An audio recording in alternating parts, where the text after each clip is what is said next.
নাবিলের কথাগুলো শুনে মাইশার সর্বাঙ্গে কেমন যেন একটা ভালো লাগা ছুঁয়ে গিয়েছে। মানুষটা ওকে সত্যি অনেক ভালোবাসে, নয়তো ওর ব্যথা নিজের মধ্যে অনুভব করতো না কখনো। নাবিলের কথাগুলো শোনার পর মাইশার কেন যেন চোখ দুটো খুলে তাকাতে ইচ্ছে করলো নাবিলের মুখ পানে। মাইশা তাই করলো, মাথাটা নাবিলের বুক থেকে হালকা উঠিয়ে নাবিলের চোখে চোখ রাখলো অনতি বিলম্বে। এ কি, বুক থেকে মাথা তুললে কেন? খারাপ লাগছে? কোনো রকম অস্বস্তি লাগছে?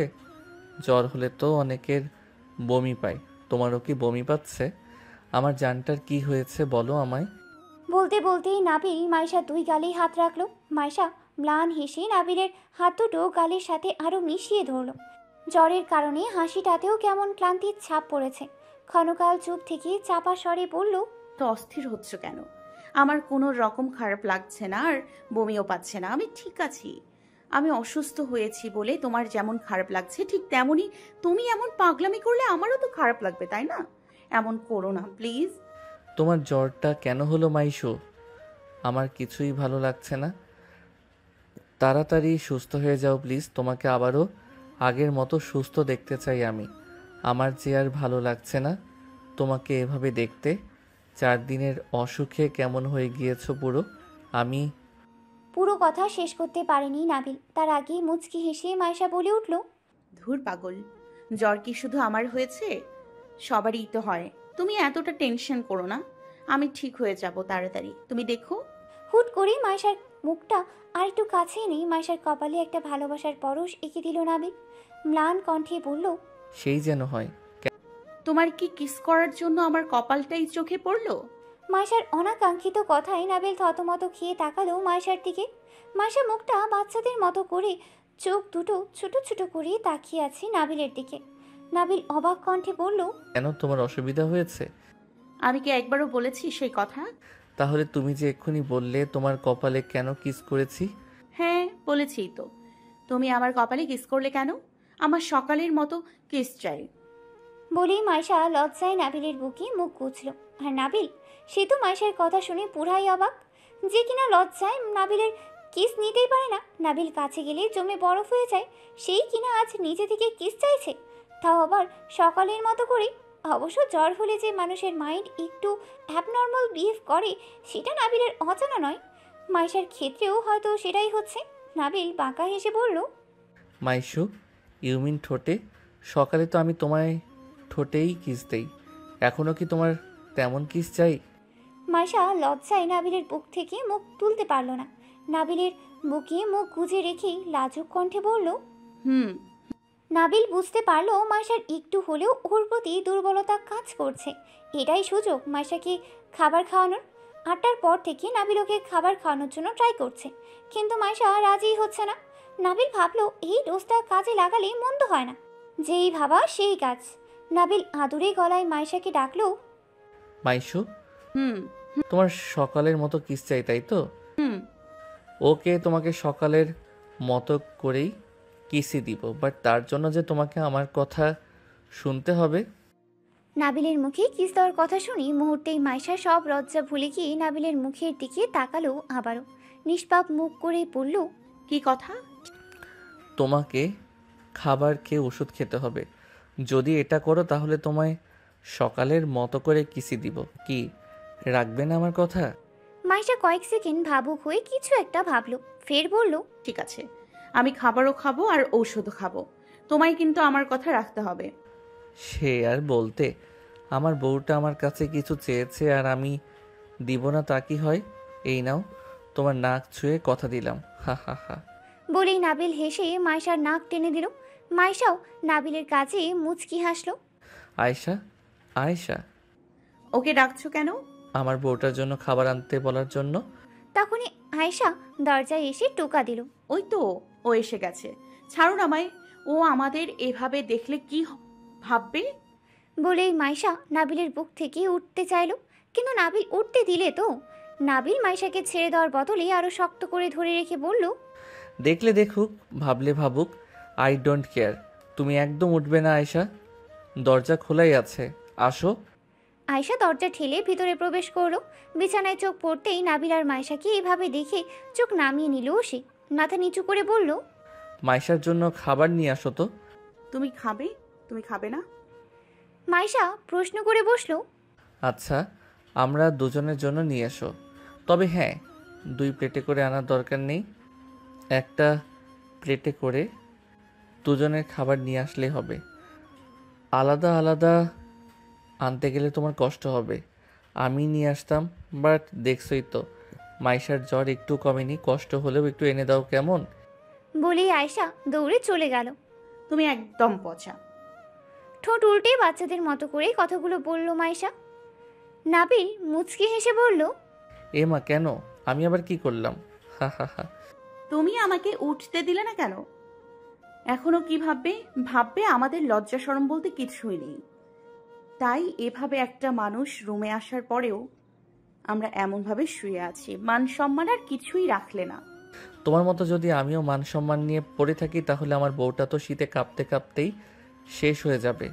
আমার 10টা না 5টা না একটা মাত্র বউ, আমি কি করে ওকে কষ্ট পেতে দেই বলো? মাইশা আর কিছু বলল না, কারণ সে জানে কিছু বললেও লাভ হবে না, উল্টো নাবিল ওকে যুক্তির সাগরে ডুবিয়ে দেবে। একটু পরে আয়শা খাবার নিয়ে রুমে আসলো। আসো, অনুমতি নেওয়ার কি আছে, ওইখানে রেখে যাও। সেন্টার টেবিলের দিকে ইশারা করে বলল নাবিল। আয়শা নাবিলের কথা মতো সেন্টার টেবিলের ওপর রাখলো খাবারের ট্রেটা। শুধু প্লেটে করে ভাত তরকারি দিয়ে আসলেও তো হয় না, সাথে হাত ধোয়ার বাটি, পানির গ্লাস এইসবও লাগে। তাই আয়শা প্রয়োজনীয় সব কিছু একটা ট্রেতে করে নিয়ে এসেছে। আয়শা চলে যাচ্ছিল, কিন্তু নাবিলের ডাকেই থেমে গেল। তবে ওদের দিকে তাকালো না, কেননা আয়শার লজ্জা লাগছে ওদের দিকে তাকাতে। বাবা মাকে বলবে ওরা সবাই যেন খেয়ে নেয়। নাবিল মাইশাকে উঠিয়ে নিজেও উঠে খাবারের ট্রেটা হাতে নিয়ে মাইশার মুখোমুখি বসলো। অতপর মাইশাকে খাইয়ে দেওয়ার পাশাপাশি নিজেও খেয়ে নিয়েছে। যদিও মাইশা অনেকবার না খাওয়ার জন্য বায়না করেছিল, কিন্তু নাবিল তার বিখ্যাত শর্তটা মাইশাকে মনে করে দিয়েছে বারংবার। ওই যে সকালের মতো কিস দেওয়া শর্তটা। মাইশা যতবারই বলেছে, নাবিল প্লিজ, আমি আর খাবো না, অনেক তো খেয়েছি, আর না প্লিজ। নাবিল ততবারই বলেছে, হুম, না বললে তো হবে না, তাহলে কিস কিন্তু মিস করবে। অবশেষে ইচ্ছে না থাকা সত্ত্বেও পুরোটা খাবার শেষ করেছে মাইশা। খাওয়ার মাঝখানে কামাল হোসেন আর লায়লা হক এসে দেখে গিয়েছিলেন একবার। খাওয়া শেষ হলেই মাইশাকে ওষুধ খাইয়ে দিয়ে আবারও আগের মতো করে শুইয়ে দিল নাবিল। তারপর নিচে গিয়ে খাবারের ট্রেটা রেখে এসেছে দ্রুত। নাবিল রুমে আসতেই মাইশা বলে উঠল, নাবিল কি ওয়াশরুমে যাবে? একটু কষ্ট করে নিয়ে যাবে, আমার একদম হাঁটার শক্তি নেই। দূর পাগলি, এমন করে বলছো কেন? আসো, আমি নিয়ে যাচ্ছি। বলেই নাবিল মাইশাকে উঠালো। তারপর মাইশাকে ধরে ওয়াশরুমে দিয়ে আসলো। যদিও কোলে তুলে নিতে চেয়েছিল নাবিল, কিন্তু মাইশা রাজি হয়নি। নাবিলের হঠাৎ বিছানার দিকে চোখ যেতেই মনে পড়ে গেল মাইশা তো প্রতিদিন রাতে বেডশিটটা পাল্টে দিয়ে নতুন বেডশিট বিছিয়ে দিত। কিন্তু গত 4 দিন ধরে মাইশা অসুস্থ হওয়ায় 4 দিন আগের বেডশিটটা এখনও বিছানায় বিছানো আছে। নাবিল ঠিক করলো আজ বেডশিটটা সেই পাল্টিয়ে দেবে। যেই ভাবা সেই কাজ। মাইশা ওয়াশরুমে থাকতে থাকতেই নাবিল বেডশিটটা পাল্টে নতুন একটা বেডশিট গুছিয়ে দিয়েছে। তারপর খাট থেকে একটু দূরে দাঁড়িয়ে চেক করতে লাগলো ওর বিছানা গুছানোটা মাইশার মতো হয়েছে কিনা। কিন্তু চাইলে কি আর মাইশার মতো করতে পারবে? মাইশার কাজগুলো একদম নিখুঁত। মাইশা প্রতিটা কাজ এমনভাবে করে যেন কারো অভিযোগ করার কোনো সুযোগই থাকে না। নাবিল যখন খুঁটিয়ে খুঁটিয়ে বিছানা দেখছিল, তখনই ওয়াশরুমের দরজার আওয়াজ কানে আসলো। নাবিল পিছন ফিরে দেখলো মাইশা ওয়াশরুমের দরজার সাথে হেলান দিয়ে দাঁড়িয়ে আছে। নাবিল দৌড়ে গেল মাইশার কাছে। Maisha, are you all right? তুমি একা বের হতে গেলে কেন? আমাকে ডাকতে? নিজে নিজে আসতে যাচ্ছে, মানা করেছিলাম না? বলতে বলতেই নাবিল মাইশাকে কোলে তুলে নিয়েছে। নাবিল কি করছো? নামাও, আমি হেঁটে যেতে পারবো। একদম চুপ, দেখলামই তো কতটা হাঁটতে পারো। নাবিলের ধমকে মাইশা একদম চুপ করে গিয়েছে। নাবিলও আর কিছু না বলে মাইশাকে নিয়ে বিছানায় শুইয়ে দিয়েছে। মাইশা খেয়াল করলো বিছানার চাদর চেঞ্জ করা হয়েছে। মাইশার বুঝতে দেরি হলো না নাবিলই এসব করেছে। এসব করতে গেলে কেন? নাবিল জানলার পর্দা টেনে দিচ্ছিল। মাইশার প্রশ্ন শুনে ওর দিকে তাকালো। ভ্রু জোড়া কিঞ্চিত কুচকিয়ে বলল, কোন সব? এই যে বেডশিটটা পাল্টে দিলে, আবার নতুন করে বেডশিট বিছিয়ে বিছানাটা গোছালে, এত সব করার কি দরকার ছিল? আর এগুলো কি এমন কাজ তুমি প্রতিদিন চেঞ্জ করে দাও? বাট অসুস্থ হওয়ায় গত 4 দিন ধরে চেঞ্জ করতে পারছো না, তাই আমি করে দিলাম, দ্যাটস ইট। কথাগুলো বলেই নাবিল লাইট অফ করে ডিম লাইটটা জ্বালিয়ে দিয়ে মাইশাকে বুকে নিয়ে শুয়ে পড়ল। নাবিলের শরীরের উষ্ণতা পেয়ে মাইশা ও নাবিলকে আষ্টে পৃষ্ঠে জড়িয়ে ধরেছে। হঠাৎ মাইশার খালি পেটে হাত লাগতেই নাবিল আঁতকে উঠল। মাইশার শরীরটা আবারও জ্বরে পুড়ে যাচ্ছে। এ কি, জ্বর আগের থেকে আরো বেড়ে গিয়েছে মনে হচ্ছে। গা তো এতক্ষণ আরেকটু কম গরম ছিল, এখন আবারও হুট করে বেড়ে গেল কেন? নাবিলের আবারও চিন্তা হতে লাগলো। জ্বরটা বেড়ে গিয়েছে বলেই হয়তো মাইশা আবারও চুপচাপ হয়ে গিয়েছে, না হলে তো কিসের জন্য পাগলামি করতো। নাবিল মাইশার চুলে হাত রেখে আদুরে গলায় ডাকলো, মাইশু। মাইশার কণ্ঠস্বর ছোট। খারাপ লাগছে বেশি? হুম। আচ্ছা, একটু ঘুমানোর চেষ্টা করো, দেখবে ঘুম আসলে সব ঠিক হয়ে যাবে। তুই ঘুমানো ট্রাই করো, আমি মাথায় হাত বুলিয়ে দিচ্ছি। কথাগুলো বলতে বলতেই নাবিল আবারও মাইশার মাথায় হাত বুলাতে লাগলো। মাইশা কিছু বলল না, চুপটি করে শুয়ে রইল নাবিলের বুকে। এইভাবে কেটে গিয়েছে প্রায় মিনিট 5। মাইশা নীরব নিস্তব্ধ হলেও নাবিলের বুকে তোড়পাড় চলছে। একে তো মাইশার অসুস্থতা নিয়ে দুশ্চিন্তায় আছে, তার উপর সুমির বিরক্ত। এসব আর নিতে পারছে না নাবিল। সব মিলিয়ে নাবিল পাগল প্রায়। গভীরভাবে কিছু একটা ভেবেছে সে। রাগে চোখমুখ শক্ত করে রেখেছে নাবিল। মূলত সুমির বারবার কল দেওয়াটাই নাবিলের রাগটাকে বাড়িয়ে দিচ্ছে। সুমি কয়েকদিন ধরে অতিরিক্ত করছে, যেটা নাবিলের সহ্যের বাঁধ ভেঙে দিচ্ছে। এই তো আজ সকালেও সুমি খুব বেশি বাড়াবাড়ি করে ফেলেছিল বলে নাবিল রেগে সুমিকে থাপ্পড় বসিয়ে দিয়েছিল। নাবিল যখন অফিসে যাওয়ার জন্য রুম থেকে বের হয়ে সুমির রুমের সামনে দিয়ে যাচ্ছিল, তখনই সুমি নাবিলের হাতের টান দিয়ে রুমে ঢুকিয়ে দরজা লক করে দেয়। নাবিল তো রেগে আগুন। সুমি কি শুরু করেছে এটা কি? তোমার প্রবলেমটা কি? হ্যাঁ, আমাকে এভাবে টেনে আনলে কেন? নাবিলের কণ্ঠে রাগের তীব্রতা। কোন সব? এই যে বউকে নিজের হাতে রান্না করে খাওয়ানো, বউয়ের সেবা করা, অফিস যাওয়ার আগে বউকে লম্বা কিস করা, আবার রাতে রুমে নিয়ে গিয়ে নিজের হাতে খাওয়ানো, এসবের মানে কি? Just shut up. এসবের কৈফিয়ত আমি তোমাকে দিব কেন? মাইশা আমার বউ হয়, আমি ওকে যা ইচ্ছা করব, তুমি বলার কে?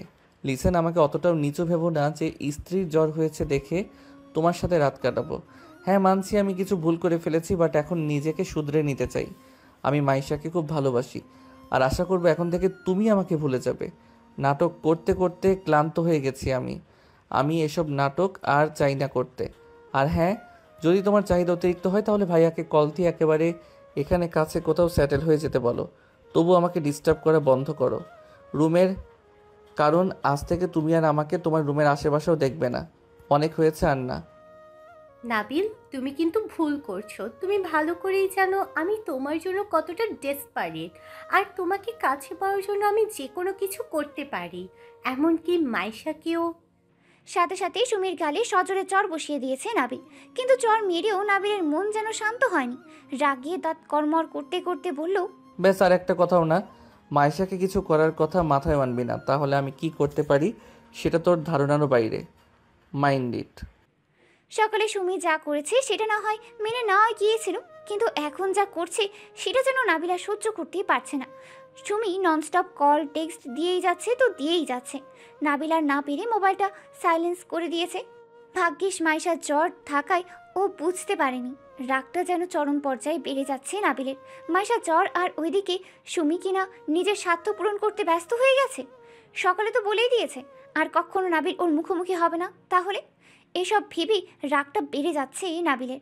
প্রায় 11:30টার দিকে ঘুম আসে মাইশার। নাবিল ওকে বুকে নিয়েই রেখেছে যাতে কোনো রকম শীত না করে। মাইশাও গুটিসুটি হয়ে শুয়ে আছে নাবিলের বুকে। কিন্তু বিপত্তি একটাই, সুমির কল আর মেসেজ দেওয়া যেন থামছেই না। নাবিল এবার মনে মনে সিদ্ধান্ত নিয়েই নিল সুমিকে গিয়ে বেশ কয়েকটা কথা শুনিয়ে আসবে সে, যাতে আর কখনো লজ্জা থাকলে ওকে মুখ না দেখায়। রাত 12:30। মাইশাকে বুক থেকে নামিয়ে বালিশে শুইয়ে দিয়ে বিছানা থেকে নেমে দাঁড়ায় নাবিল। উদ্দেশ্য হলো ভাবিকে কিছু কথা শোনানো। মাইশা এই মুহূর্তে গভীর ঘুমিয়ে মগ্ন। নাবিল এক নজর মাইশার পা থেকে মাথা অব্দি চোখ বুলিয়ে দরজাটা হালকা চাপিয়ে দিয়ে রুম থেকে বের হলো। তবে আজ দরজা বাহির থেকে লক করেনি, কারণ সে সুমির রুমে বেশি সময় থাকবে না। নাবিল সোজা সুমির রুমে গিয়ে ঢুকে পড়লো। অন্য সময় অনুমতি নিয়ে ঢুকলেও আজ কোনো রকম জিজ্ঞাসাও করলো না। কি প্রবলেম কি? সকালে কি বললাম কানে যায়নি? আমার পাশে একজন মানুষ অসুস্থ, আর তুমি কিনা কলের উপর কল, মেসেজের উপর মেসেজ দিয়েই যাচ্ছ। ন্যূনতম কমন সেন্সটুকু কি নেই? নাকি সেন্স বলতে আদৌ কিছু তোমার মধ্যে বিরাজ করে না? কোনটা? নাবিল, তুমি এমন কেন করছো? রাখো তোমার ন্যাকামি। মাইশা অসুস্থ, ও যে কোনো সময় ঘুম থেকে উঠে যেতে পারে।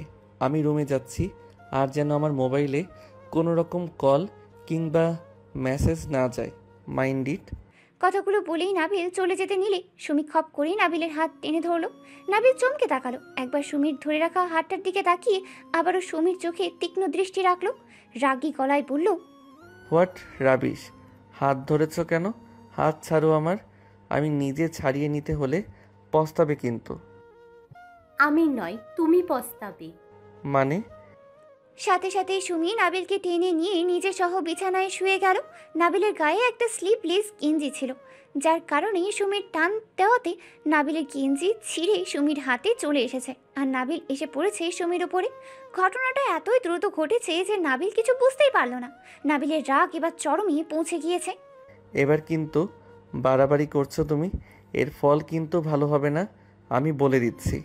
নাবিলের খালি গায়ের দিকে একবার লোভাতুর দৃষ্টিতে তাকিয়ে বাঁকা হেসে দুই হাত নাবিলের গলা জড়িয়ে ধরল সুমি। বাঁকা হেসে বলল, কিছুই হবে না জান, এখন আমায় আদর করো, নয়তো আমি শুরু করে দিব। আমি আর নিতে পারছি না তোমার দূরে দূরে থাকাটা। নাবিল রেগে সুমির হাতের বাঁধন থেকে ছুটতে চেয়েও ছুটতে পারছে না। এদিকে হঠাৎই ঘুমটা ভেঙে গেল মাইশার। পাশে নাবিলের অস্তিত্ব না পেয়ে দ্রুত চোখ খুলে সারা রুমে চোখ বুলালো সে, কিন্তু কোথাও নেই। মাইশা খানিকটা চিন্তিত হয়ে উঠে বসলো তৎক্ষণাৎ। ওয়াশরুমের দরজাটাও খোলা, তাহলে নাবিল এত রাতে কোথায় গিয়েছে? তখনই মনে পড়লো নাবিলের তো মাঝে মাঝে রাতে কিছু অনলাইন প্রজেক্ট নিয়ে কাজ করতে হয়, তাই হয়তো ড্রয়িং রুমে গিয়েছে।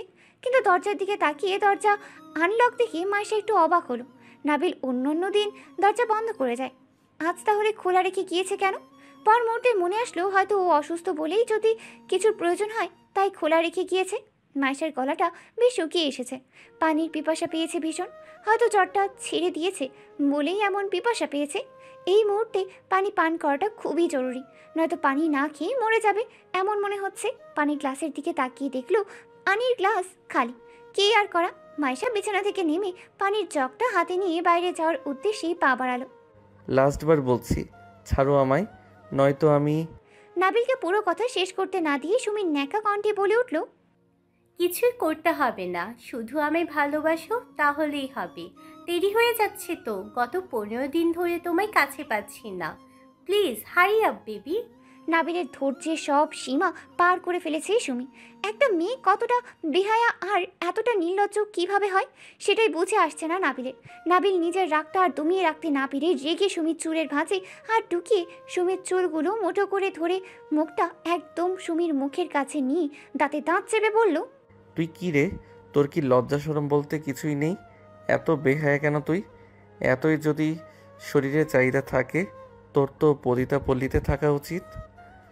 ওখানে রোজ রোজ তোর শরীরের চাহিদা মেটানোর জন্য কোটিপতিরা আসবে। ওখানে গেলে নিজের শরীরের চাহিদাও মেটাতে পারবি আর টাকাও পাবি। আমার পিছনে কেন পড়েছিস? হ্যাঁ। নাবিল সুমিকে ধমকালেও এই মুহূর্তে সুমিকে যেভাবে ধরেছে বাইরে থেকে যে কেউ দেখলে ভাববে ওরা পরস্পরকে কিস করছে। এর চাইতেও খারাপ কিছু ভাবতে পারে, কারণ ওরা এই মুহূর্তে যে অবস্থায় আছে দেখলে যে কেউ এমনই ভাববে। তোকে কথা একবার বললে কানে যায় না, নাকি পরিস্থিতির শিকার হয়ে তোকে এতদিন সঙ্গ দিয়েছিলাম বলে এটাকে আমার দুর্বলতা ভেবে নিয়েছিস? তোকে তো। পুরো কথা শেষ করার আগেই হঠাৎ দরজা থেকে চেনা একটি কণ্ঠের চিৎকারে দুজনেই চমকে উঠে বসে। নাবিল! ব্যাস এইটুকুই বলে মাইশা ধপ করে দরজার কাছে ফ্লোরে লুটিয়ে পড়েছে। মাইশাকে আচমকা পড়ে যেতে দেখে নাবিল দ্রুত বিছানা থেকে নেমে দৌড়ে গিয়ে মাইশাকে কোলে তুলে নিল। নাবিলের আর বুঝতে বাকি রইল না মাইশা ওদেরকে এই অবস্থায় দেখে ফেলেছে। বাবা মা ড্রয়িং রুমে আসার আগেই নাবিল দ্রুত মাইশাকে ড্রয়িং রুমের সোফায় এনে শুইয়ে দিয়েছে। আর তখনই কামাল হোসেন আর লাইলা হক আসলেন। নাবিল জানতো মাইশার এত বড় চিৎকার শুনে বাবা মা নিশ্চয়ই দৌড়ে আসবে, আর হলেও সেটাই। কিরে নাবিল, মায়েশা চিৎকার দিল কেন? কথাটা বলেই পাশে তাকাতেই কামাল হোসেনের চোখ পড়ে সোফায় শুয়ে থাকা মাইশার ওপর। কামাল হোসেন চিন্তিত কণ্ঠে বললেন, এ কি, মাইশা সেন্সলেস কেন? হ্যাঁ রে নাবিল, মায়েশার হঠাৎ এই অবস্থা কি করে হলো? লায়লা হকের কণ্ঠে চিন্তার ছাপ। নাবিল আমতা আমতা গলায় বলল, মা, জানি না কি করে হলো, আমি তো ঘুমিয়েছিলাম। হঠাৎ কিছু পড়ার শব্দ শুনে এখানে এসে দেখি মাইশা সেন্সলেস হয়ে পড়ে আছে। আচ্ছা তাড়াতাড়ি হুশ কর মেয়েটাকে, নয়তো প্রবলেম হতে পারে। ও এমনিতেই অসুস্থ, তার ওপর এখন আবার তুই মরার মতো পড়ে পড়ে ঘুমোচ্ছিলি নাকি যে মেয়েটা একলা চলে আসলো? মায়ের কথায় দ্রুত পানির গ্লাস নিয়ে মাইশার মাথায় কাছে বসে মাইশার মুখে পানি ছিটাতে লাগলো নাবিল। অস্থির কণ্ঠে বলতে লাগলো, মাইশা, মাইশা। মুখে বার কয়েক পানির ছিটা পড়তেই মাইশা পিটপিট করে চোখ মেলে তাকালো। ততক্ষণে সুমিও সেখানে চলে এসেছে। মাইশা এক নজর সুমি আর নাবিলের দিকে তাকিয়ে চোখ ফুরিয়ে নিয়ে শ্বশুর শাশুড়ির দিকে তাকালো। সুমি বাদে সবার মুখেই হাসি ফুটেছে মাইশার সেন্স ফিরতে দেখে। লায়লা হক স্বস্তির নিঃশ্বাস ফেলে বললেন, মায়েশা মা, তুমি ঠিক আছো? কি হয়েছে হঠাৎ তোমার? আমরা সবাই তো ভয় পেয়ে গিয়েছিলাম পুরো। দেখো না নাবিল পর্যন্ত কেমন ঘাবড়ে গেছে তোমার এমন অবস্থা দেখে। তুমি এত রাতে অসুস্থ শরীরে একা একা কেন আসলে? নাবিলকে ডেকে দিতে কিছু প্রয়োজন হলে। মাইশা এক নজর তাকালো নাবিলের দিকে। নাবিল মাথা নিচু করে বসে আছে। মাথা নিচু করবে নাই বা কেন? ওর জন্যই তো আজ মাইশা সেন্সলেস হয়ে পড়েছে। ও পাশে থাকলেই তো মাইশা ওকে ডাকবে। এখন একটু ভালো লাগছে তো মা? শাশুড়ির কথায় মিকি হাসে। মাইশা দুর্বল কণ্ঠে বলল, হ্যাঁ হ্যাঁ মা, আমি একদম ঠিক আছি। আচ্ছা মা, আমি রুমে যাচ্ছি, আপনারা সবাই গিয়ে ঘুমিয়ে পড়ুন। আমার জন্য শুধু শুধু সবাইকে মাঝরাতে ঘুম থেকে উঠতে হলো। না মা, তেমন কিছু না। আমাদের তো উল্টো তোমার জন্য টেনশন হচ্ছিল। নাবিল, বৌমাকে কুলে করে নিয়ে যা, না হয় আবার কোনো অঘটন ঘটে যাবে। নাবিল নিচের দিকে তাকিয়েছিল। বাবার কথা শুনে মাইশার দিকে তাকালো সে। নাবিল কিছু বলতে যাবে তার আগেই মাইশা বলে ওঠে, না বাবা, তার দরকার হবে না, আমি একাই যেতে পারবো, আপনারা গিয়ে শুয়ে পড়ুন। এই বলেই বসা থেকে উঠে রুমের দিকে হাঁটা ধরলো মাইশা। নাবিল পিছন থেকে অনেক ডেকেও থামাতে পারেনি, মাইশা দাঁড়া। কিন্তু নাবিলের ডাককে উপেক্ষা করে সোজা রুমে চলে গিয়েছে মাইশা। নাবিলও মাইশার পিছন পিছন রুমে চলে আসলো। রুমে এসে মাইশাকে অদ্ভুতভাবে তাকাতে থাকতে দেখে মাইশার দৃষ্টি অনুসরণ করে নিজের শরীরের দিকে তাকালো নাবিল। মুহূর্তেই নিজের খালি গাটা চোখে পড়তেই নাবিল বুঝতে পারলো মাইশা ওর দিকে তাকিয়ে কি ভাবছে। মাইশা প্লিজ, আমার কথাটা শুনো।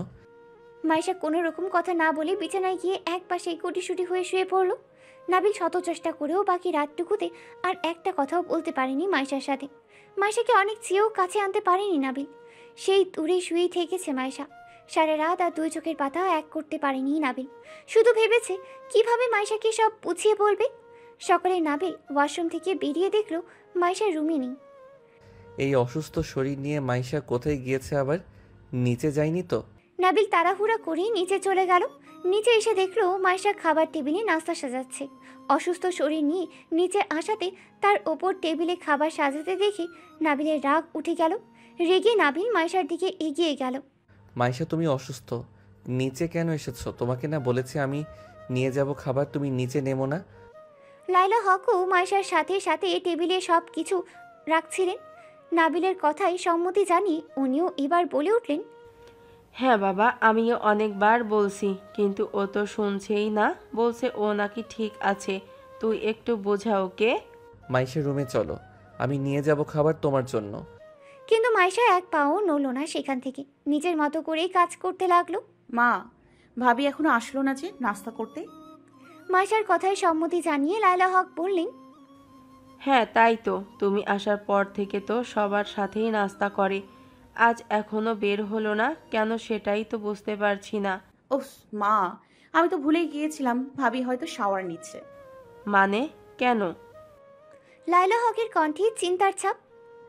ভাবি তো বললো ওনার নাকি রাতে বেশি গরম লাগে।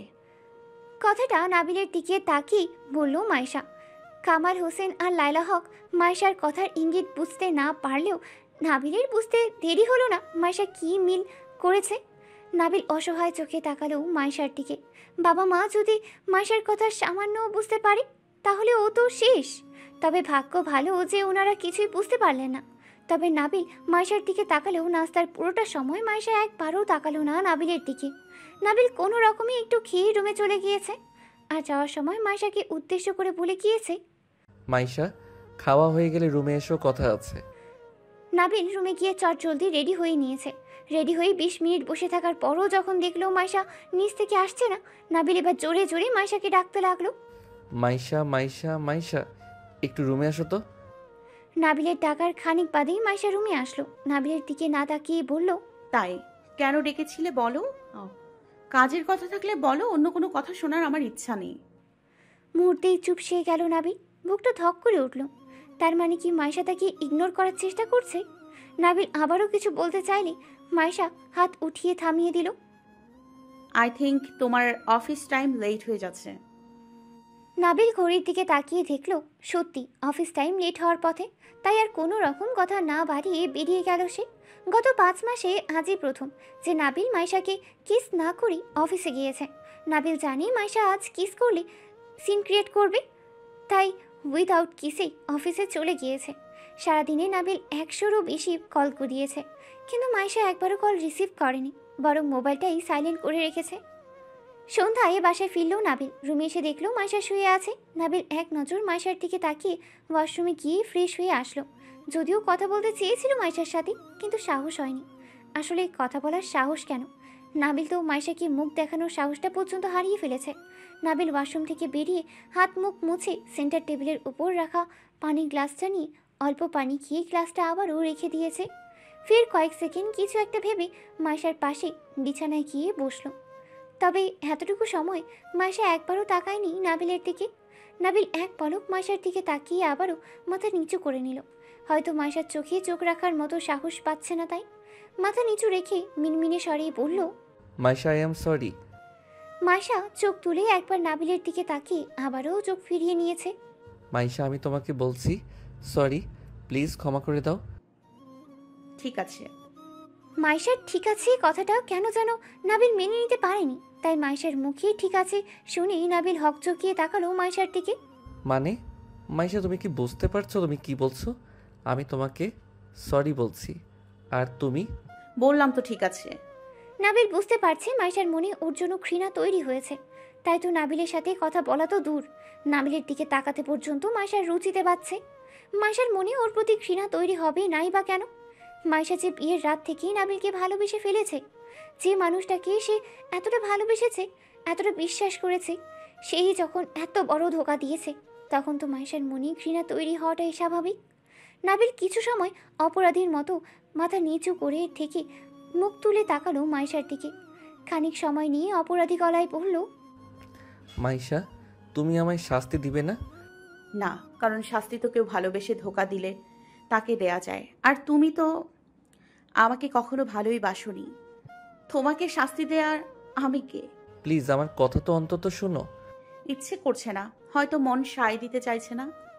মাইশার বলা লাইনটা যেন নাবিলের বুকে তীরের মতো গিয়ে বাঁধল। মাইশা ওকে এতটা পর করে দিয়েছে? আচ্ছা, মাইশা কি ওকে ছেড়ে চলে যাবে? না না, এটা সে কি ভাবছে? তেমন কিছুই হবে না, হতে দেবেই না। মাইশা ওকে চলে যাওয়ার আগে মাইশাকে সব খুলে বলবে সে। তারপরও যদি মাইশা চলে যেতে চায়, তাহলে তো নাবিল ভিতর থেকে একেবারে ভেঙে চুরমার হয়ে যাবে। এই মেয়েটাকে যে সে সত্যি অনেক ভালোবাসে। শুধু যে মাইশা নাবিলকে ভালোবাসে এমন তো নয়, নাবিলও ঠিক ততটাই ভালোবাসে যতটা মাইশা বাসে। রাত 11টা, নাবিল আর মাইশা দুজনেই শুয়ে আছে। তবে প্রতিদিনের মতো এক বালিশে নয়, দুজন দুই প্রান্তে। মনে হচ্ছে মাঝখানের কয়েক ইঞ্চি পরিমাণ দূরত্বটা কয়েক মাইলেই দূরত্ব বজায় রেখেছে। নাবিলের কেন যেন আজ অস্বস্তিতে শেষ নেই।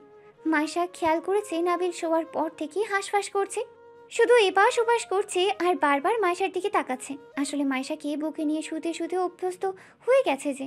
এত অস্থির হওয়ার প্রয়োজন নেই, আর হাঁসফাঁস করারও প্রয়োজন নেই। যদি অন্য রুমে যাওয়ার ইচ্ছা থাকে তাহলে যেতে পারো, আমার কোনো প্রবলেম নেই। আমি ভেতর থেকে লক করতে পারি, নয়তো বাইরে থেকে লক করে গেলে কখন না জানি আবার পানির পিপাসায় পানি না খেয়েই মরে যেতে হয়। আর হ্যাঁ, ভয় পেও না, বাবা মাকে কিছু বলবো না, তোমরা নিশ্চিন্তে সময় কাটাতে পারো। নাবিল বুঝতে পারলো মাইশা অন্য রুম বলতে সুমির রুমকেই বুঝিয়েছে। নাবিল মাইশার দিকে তাকিয়ে ক্ষীণ স্বরে বলল, তেমন কিছু না, আর আমি কোথাও যাওয়ার জন্য অস্থির হচ্ছি না। অতপর আবারও দুজনের মাঝে পিনপতন নীরবতা। নীরবতাকে বিদায় জানিয়ে নাবিলি আবার বলে উঠল, মাইশা, তুমি এত দূরে গিয়ে শুয়েছো কেন? কাছে এসো। তুমি তো আমার বুকে মাথা না রেখে ঘুমাতে পারো না। আজ দূরে গিয়ে শুয়েছো যে, কাছে এসো।